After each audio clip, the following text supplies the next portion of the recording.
Hello my beautiful plant people, how are we today? Welcome back to the channel. If we haven't met before, I am Sam from Plant Collector Melbourne and welcome to the greenhouse once more.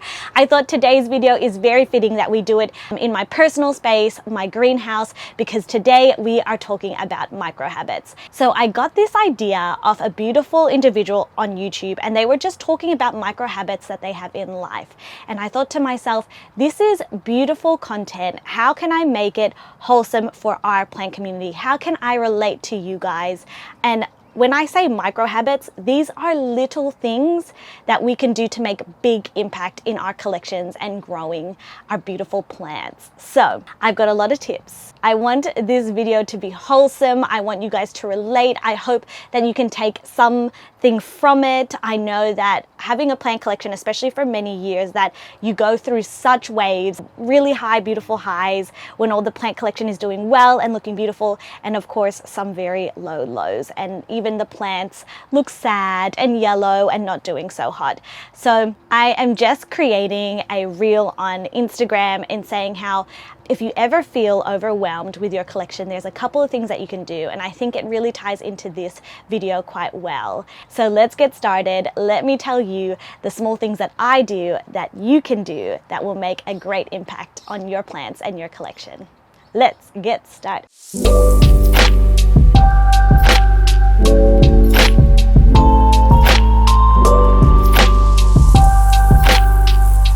Firstly, let's talk about something that is so easy that you can do and that has, especially for me, really big impact on the way that I see doing plant chores.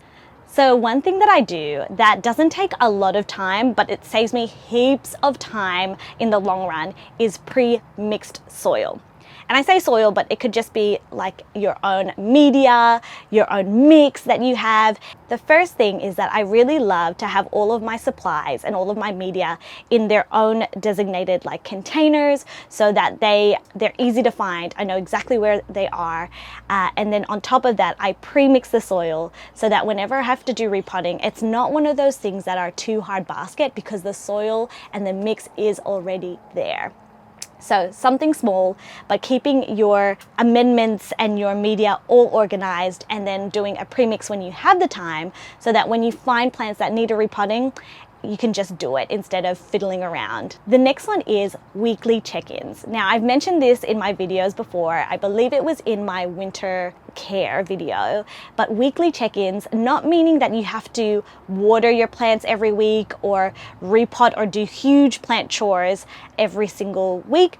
But when I say a check-in, it's that when you are with your plants, to analyze, to take a look what's going on, and water the plants that need it, but not all your plants need a watering. So something that I find is that when people have very large collections, that they designate plant days, like let's say a Monday and a Friday, and then they will water all the plants. Even though that is great, and at least you've got routine, the problem is not all plants need that schedule. So of course there might be plants that are smaller in littler pots and plants that are in big pots. They might be in different places in your home, in your greenhouse, in your tent. Some of them might retain more water than others. So when I say check in, it's not to water all your plants, just to check the ones that need a water. And instead of thinking of watering days as all of your plants, check-in days are the plants that need a water. I think it's also a really great opportunity for you to check in with yourself and also your plants. How are you doing? How are the plants doing? And is there a connection? Because the chances are, if you're feeling tired and overwhelmed and you're working in your life, there's too much going on, your plants will probably reflect that. So checking in with yourself and your plants is a really great tool. Something that is so simple, but I think really and truly changed my perspective and game in terms of plants, because as you can imagine, I've been collecting plants for a couple of years now, and of course I've had great growth seasons and I've had terrible ones. And I think that when you are in the troughs of it and the plants aren't looking good and you're not feeling good or there's too much going on, it is really easy to get bogged down in all of the things that are going wrong.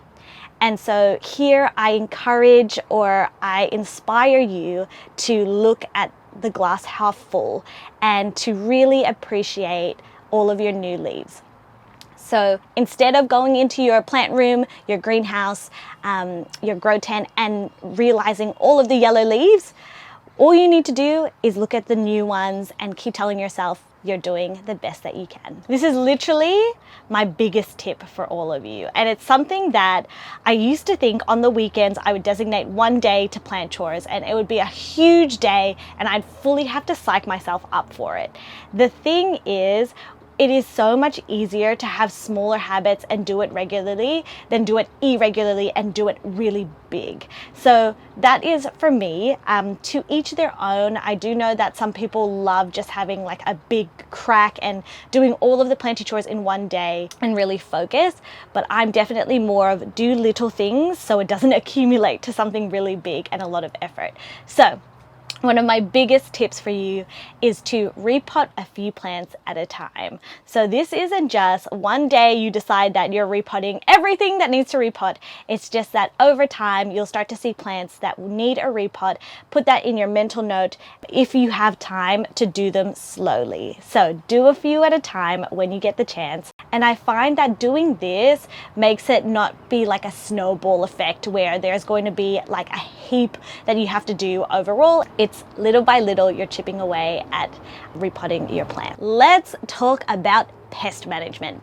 And I say management because truly this channel is to inspire and to, what's the word?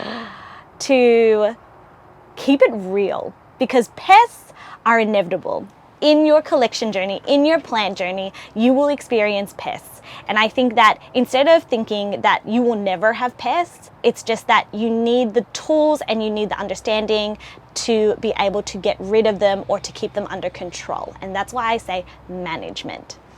So with pests, there are a couple of things that I do. So for example, I think that one thing that really overwhelms me is when I see a lot of my collection have pests. And one way to combat that are little small habits like doing preventatives once a month. So you can do that by doing a systemic pesticide. So my tips and tricks here is that there are two things that I normally use, and that is a systemic in a granule form. So even if the plants don't really have any pests, I like to put these sprinkle or granules of pesticide to prevent them. And then on top of that, at least once a month, I'll go in with a systemic spray and spray all the plants. So this is, again, creating routine. It's not supposed to be overwhelming, and it's to actually manage your pests so it doesn't get to an overwhelming number.